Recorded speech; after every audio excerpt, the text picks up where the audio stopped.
Good morning, everybody. Thought I'd do a quick video today. Just got home last night from my parents' house out in West Texas. Um, yeah, that was great. I went out on the 23rd. They were they were in a short-term care facility. Well, long term, they were there for a short term. They were there 13 days to see if we could, supposed to get my mom sorted out. She wasn't doing good. So I go back out on the 23rd when they're released, and my brother brings them home, and my mom's not doing good at all. She wasn't doing good at all. So I'm talking with the with the nurses, my brother, everybody. What's going on? How do we get this way? Well, non-compliance. And I'm just like, oh, geez, look at this. So I start taking care of my mom and dad. And my mom is just she's acting like she is done. So I have the healthcare provider talk with her. I tell her she's got two choices, A and B. A, she starts complying, eating, drinking, right, taking her meds properly. She's not on very many meds. She doesn't have a disease process. She's not got anything diagnosed that would be taking her out. She just doesn't. My dad got diagnosed, and I think she wanted to go down with him, and he's hanging in there. He's doing pretty good. His dementia is what it is, but physically he's doing good.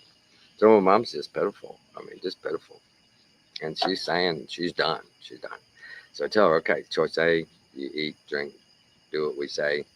If you don't get better, then we'll talk. I said, but you also have the choice B. We'll just we'll call the hospice nurses. They'll bring us some medications, and tonight when you go to bed, we'll take care of everything. You'll be done if that's what you want to do. You'll be done. She says, I just can't do it anymore. So, okay. I said, I'm gonna go start calling family. I'm gonna tell them what's going on. She says, no, don't call anybody. I don't want anybody here. So, okay, whatever. So I went in the back and I just started making phone calls to family, going, yeah, if you want to see her, you better come see her. She's quitting. She's giving up. And within an hour or two, it was sure a blessing. About 20, 25 people showed up, and the love that was poured out from my mom and friends of ours brought babies. They had some new babies, 8 months, 6 months old, like that. Oh, and who doesn't love a baby, right? So she gets all of these thoughts and prayers and visits. Her sisters come, and everybody's just like, hey, and she's pitiful. She's pitiful. And everybody's asking me, so what are we going to do? We'll just see. Well, she started doing what I asked her to do. And every day for the last week, she's been getting better every day. And got her now where she gets up first thing in the morning. We go sit on the porch. She does a breathing treatment. She's got a little COPD, but it's not taking her out. But she wants to now sit outside and do this breathing treatment. She wants to drink her protein shake in the morning. Before I left, she was asking me after she did her breathing treatment, hey, can I have something to eat? Yeah, sure, what do you want? And she started eating good. And getting herself up out of bed, out of the chair. It was a miracle. It really was. She was pitiful, and come in, start giving a little individual care, and she turned a corner. Um, my family members were great. They, I hope they all keep it up, going by and seeing them, because they're the last several months. She had gone downhill. It was one of those deals. People get busy. They live their lives. And, what do you do? And they just kind of quit visiting, quit checking.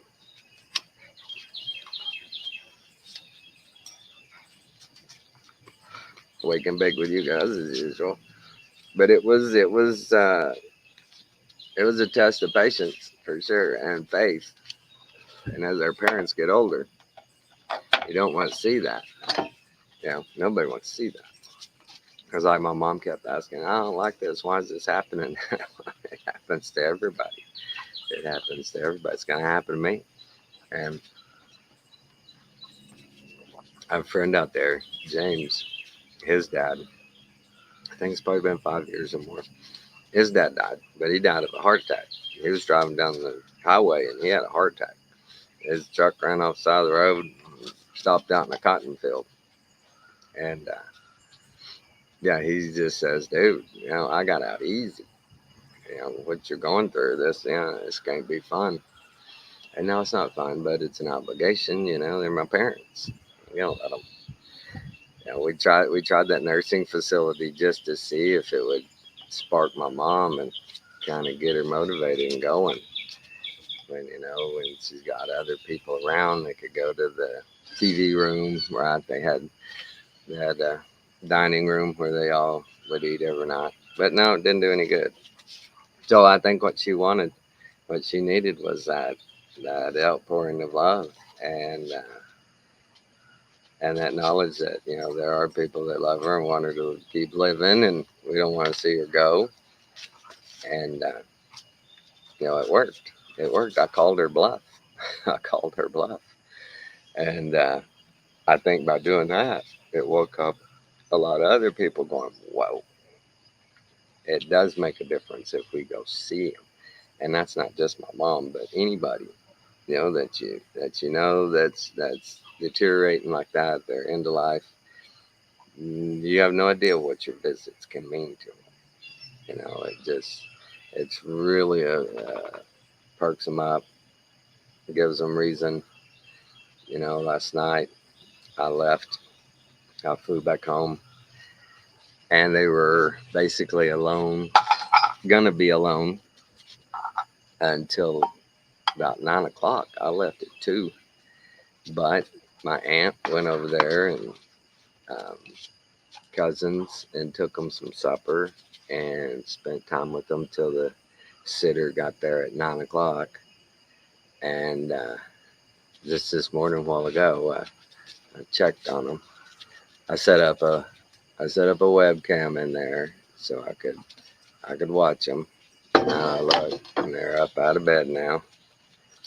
And this is a cool little camera.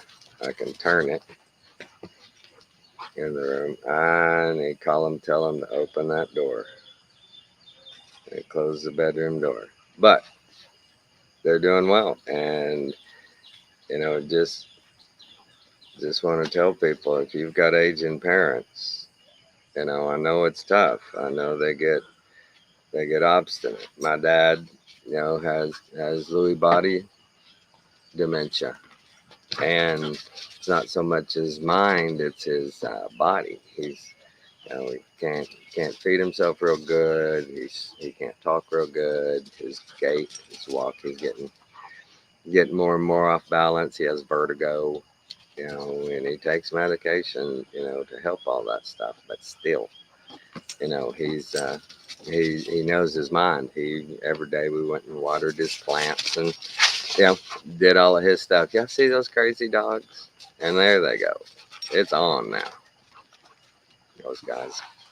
But he's got his little routines that he can remember that he does, and we try to encourage him, keep doing those things. But it's it's tough, and that the way the birth rates went in my generation, we dropped down. We've now got a aging population. The boomers are now, they're all retiring. They're all passing. Well, they're all in nursing homes, things like that. And the millennials and what are they, Gen Z, they're calling them. They just ain't many of them, and they ain't interested in taking care of them, it seems like. as it's hard to find good help. We found a girl that Brittany, that takes real good care of them. She does real good. But we got to just remember, guys, take care of our parents, take care of our loved ones. You know, nobody takes care of them like we will. We think we put them in these facilities, and these people are, they're professionals. They're going to take good care of, my parents. They're going to take care of my loved one. Well, they take care of them to a point. Without the love and the compassion, it's just, you know, somebody there going, "What are you doing? Get up, do this, here, take this." It's totally different. I just wanted to do a quick video. Been a been a week or so. But I made it. Yeah, I went out there. I was just gonna be there 3 days. I was gonna come home Wednesday, and my mom was she wasn't doing good at all. So I rebooked my flight. I rebooked my rental car, and I stayed till Sunday. And thank God I did. I'm glad I did. They're doing good. They're doing better, guys. Hey, Sarge. But they're doing better. Keep them in your prayers. It's one of those things that it's God's will. But I mean, we better intervene. We better do something, or it's not going to be God that takes them. Well, it is God that takes them, but it's going to be their sadness. It's going to be their loneliness that's going to take them. So let's love on our parents. Take care of our loved ones. And on that, I guess I'll finish up. Good discernment, good vibrations. Take care, guys.